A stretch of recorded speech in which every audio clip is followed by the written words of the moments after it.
I love Modern Family, and you're my favorite on the show. And I thought, well, I'm here. I'm the only one here, you know. Could you please, and I know you're in a hurry, couldn't have been nicer. And I said, sure. Al Bundy was supposed to be a miserable shoe salesman with terrible luck. Instead, he became one of television's most unforgettable characters. And Ed O'Neill may have understood him a little too well.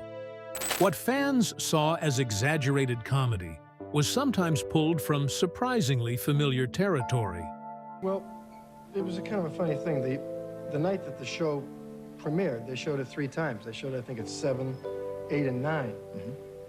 So I had already seen the show, you know, and I'd seen it a couple of times before that. So after it showed at 7, I went out for a pizza. So I went to this place on Yucca, and there was nobody there. There was, you know, I'm standing there waiting for the thing. I was a little early. And this little black kid came up to me. And he's looking, you know, and he says, hey, man, I just seen you on TV. While behind the laughs, Married with Children was making decisions that could have completely changed the Bundy family. How much of Al was actually Ed? And what was happening behind the scenes while millions of people were laughing at the chaos? Join us as Ed O'Neill finally reveals what most fans never figured out about Married with Children. And they sent me the pilot, and my mom and I did not want to like it. And we turned it on, and we were stifling laughing. So I thought, I'll go in. But I had never done comedy before. The man behind the sigh. In the late 1980s, American television was all about perfection. The Cosbys radiated warmth from their brownstone.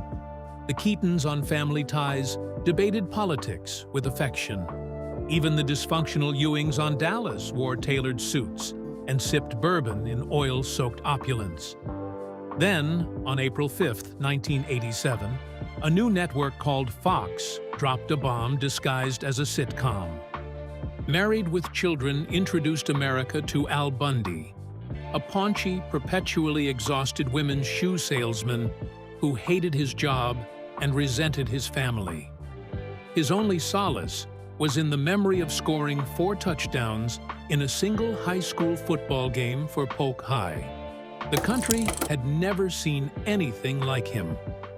Al Bundy was the anti-hero of the American dream. He walked with a permanent slouch, one hand perpetually tucked into his waistband, like a man bracing for the next blow life was about to deliver. His signature move was the long, defeated sigh, a sound that conveyed decades of accumulated disappointment. He was crude, misogynistic, and very lazy, yet audiences couldn't look away. There was something painfully authentic about a man who had peaked at 17 and spent the rest of his life trying to convince himself that that was enough. The show was an instant commercial phenomenon. Married with Children didn't just succeed, it built Fox from the ground up. The network had launched with 0 brand identity, but the Bundys gave them one: crude, subversive, and utterly unapologetic.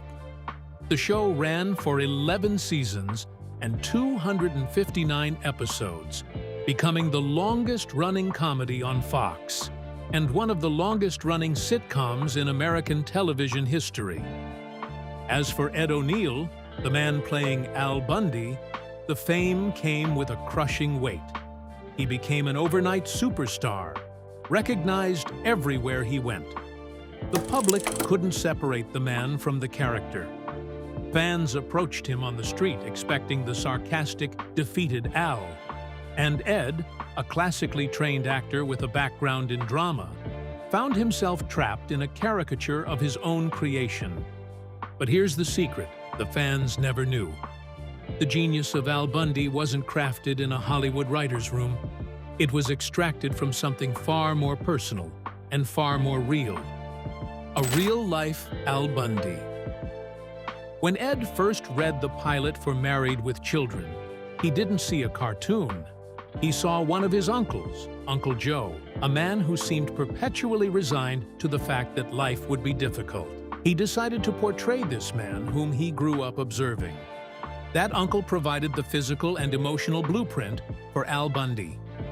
Ed described him as a self-deprecating guy with a dark, pessimistic, ironic sense of humor.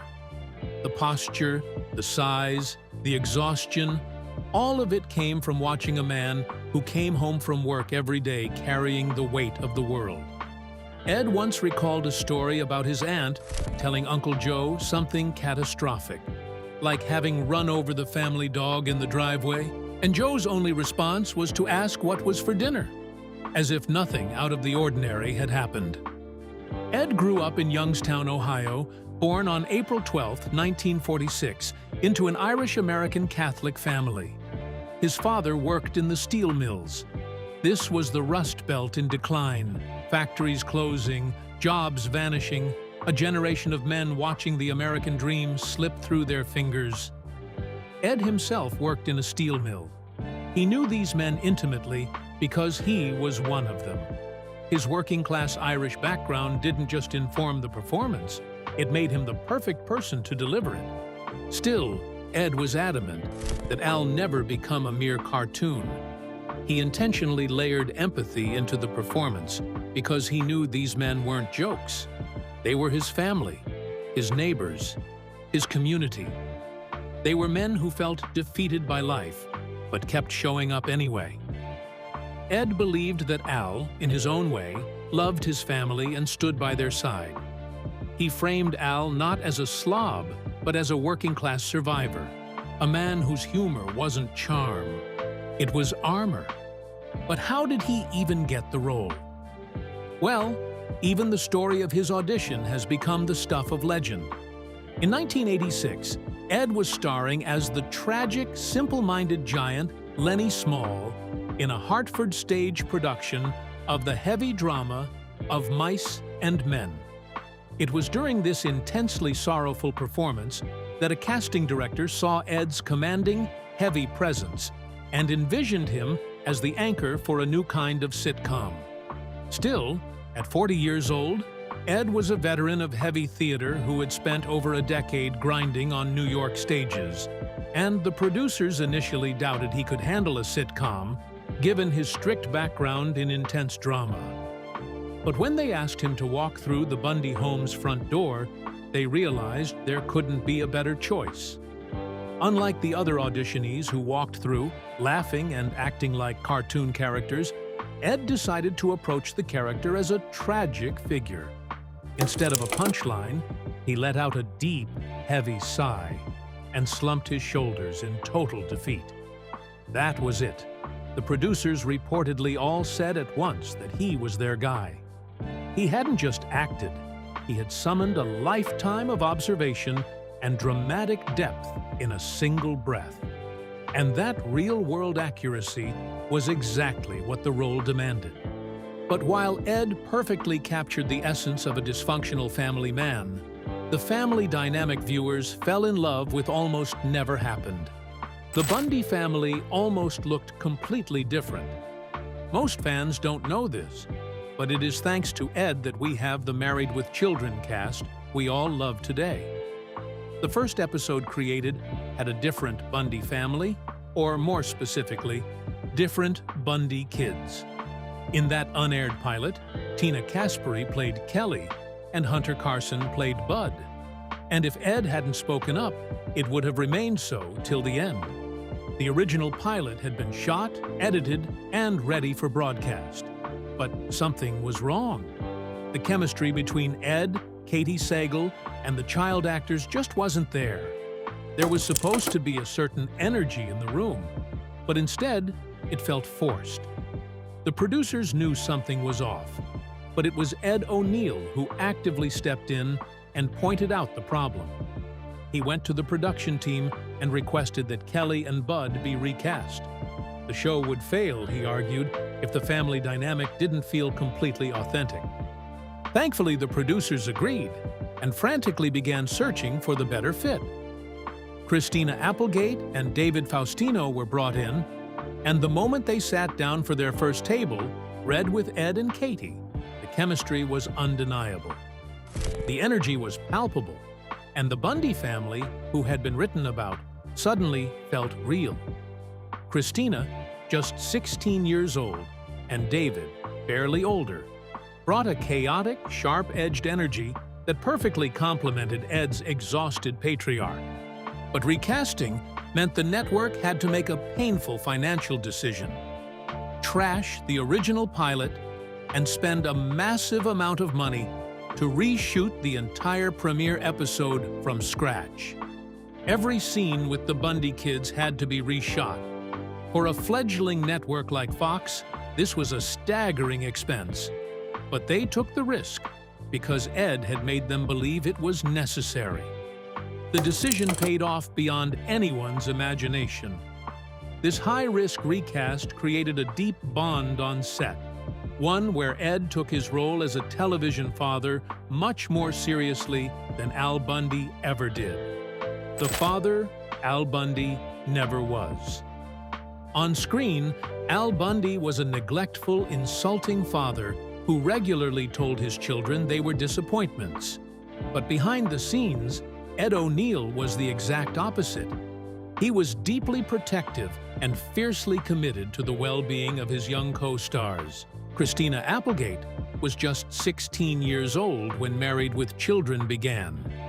She was a teenager rising to fame on one of the most controversial, sexually charged sitcoms in television history.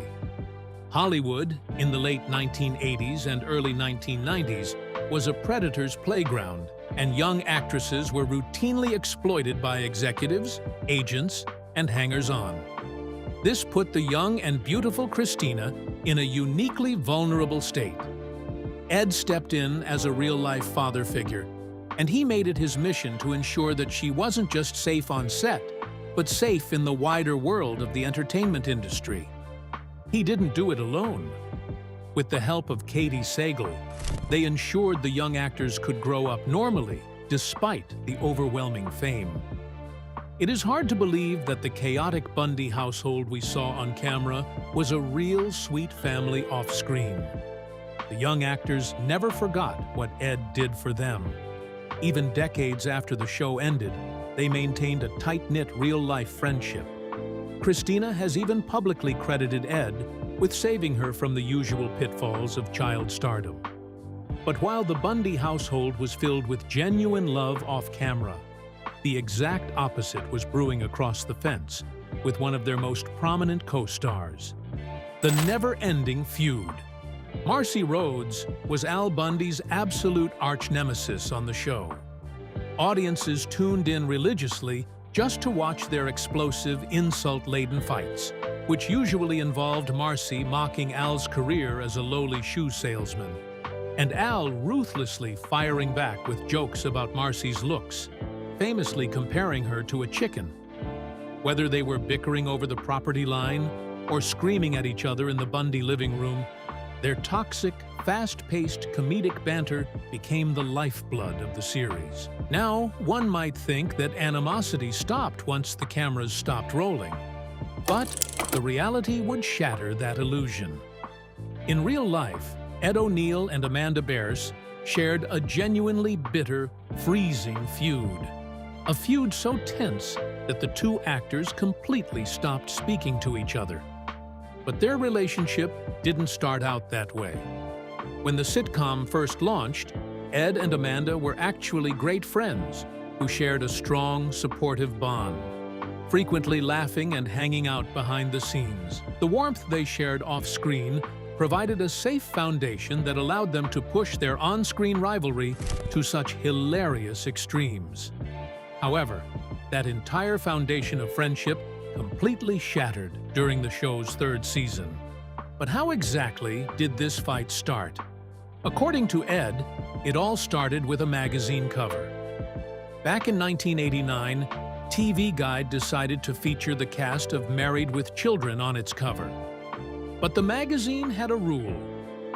Only a certain number of people could appear. Just 4. Since the major cast was the Bundy family, and they were already 4, Amanda Bearse and David Garrison, who played neighbors Marcy and Steve Rhodes, were left out. Amanda confronted Ed on the soundstage, telling him she expected him to go to the show's co-creator, Ron Levitt, and demand that everyone be included. But Ed refused.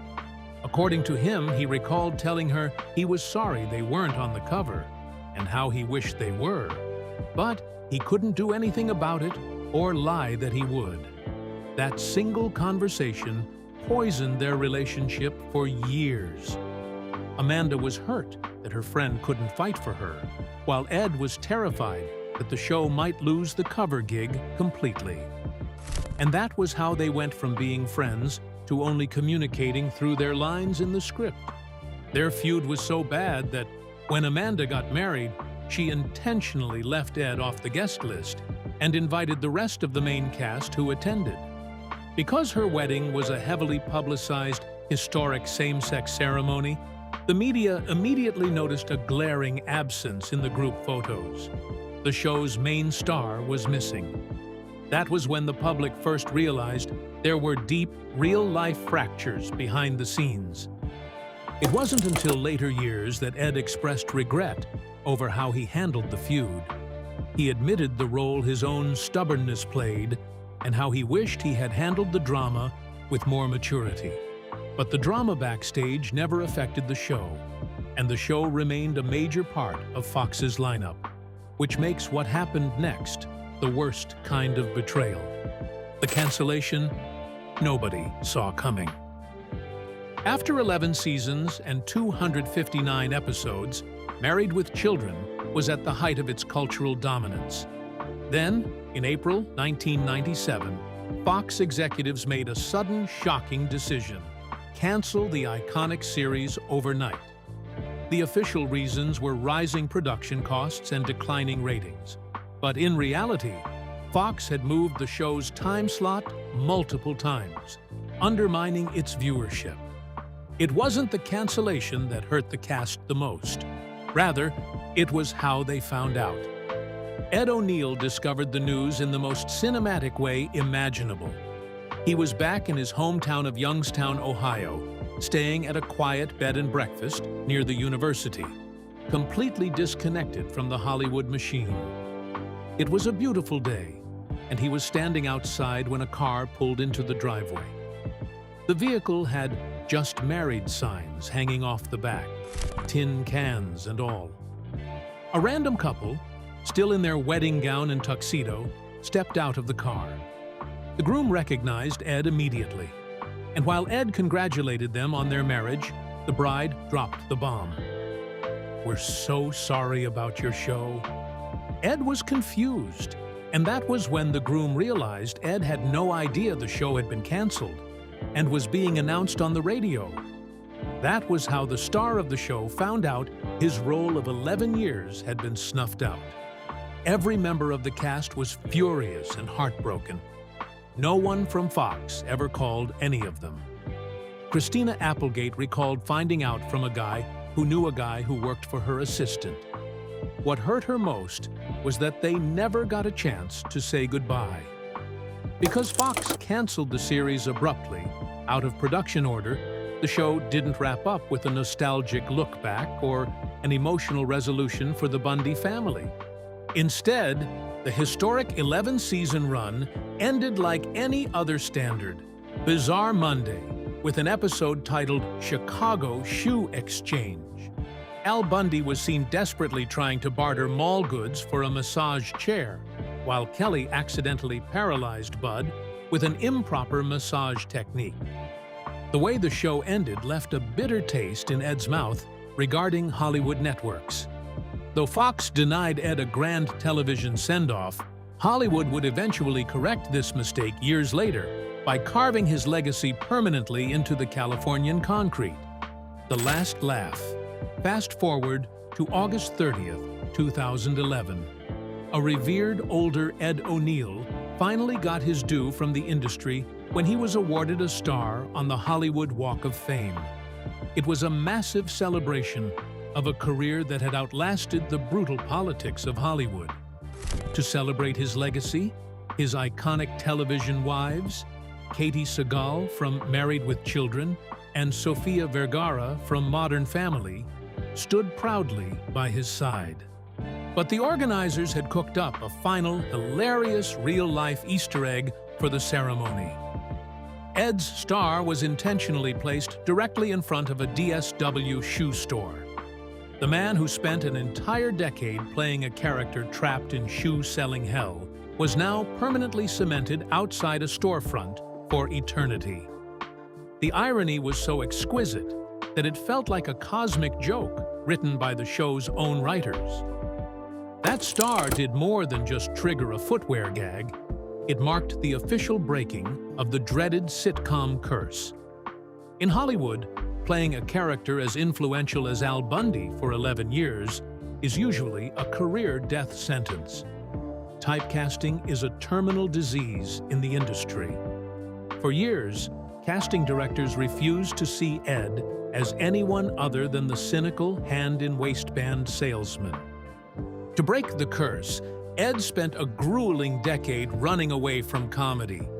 He forced the industry to respect his classical theater roots by taking on gritty, intense, dramatic roles. He worked with Pulitzer Prize winner David Mamet and starred as a hardened detective in the Dragnet revival. He had to prove he was a master chameleon before Hollywood would ever dare to let him make people laugh again. That dramatic discipline paid off with him landing the role of Jay Pritchett on Modern Family. After spending the 80s and 90s playing a broke, miserable father trapped in a house he despised, the 2010s saw Ed reinvented as a wealthy, highly successful patriarch. The massive hit earned him 3 Emmy nominations and created a whole new generation of fans. As his TV family stood on Hollywood Boulevard, the bitter taste of their abrupt 1997 cancellation completely evaporated. They fully embraced the joke, knowing that under the fictional couch, Potato was a real-life martial artist who had just spent 22 years earning a black belt in Brazilian Jiu-Jitsu. Ed O'Neill took a lifetime of observation and a single dramatic sigh and turned it into comedy royalty. After everything Ed O'Neill revealed about the man behind Al Bundy, how much of the character was really fiction? And if Ed hadn't fought for the Bundy family we know, would Married with Children ever have become a television classic? Share your thoughts with us in the comments section. Remember to like, share, and subscribe for more. Also, click the next video showing on your screen. You will enjoy it.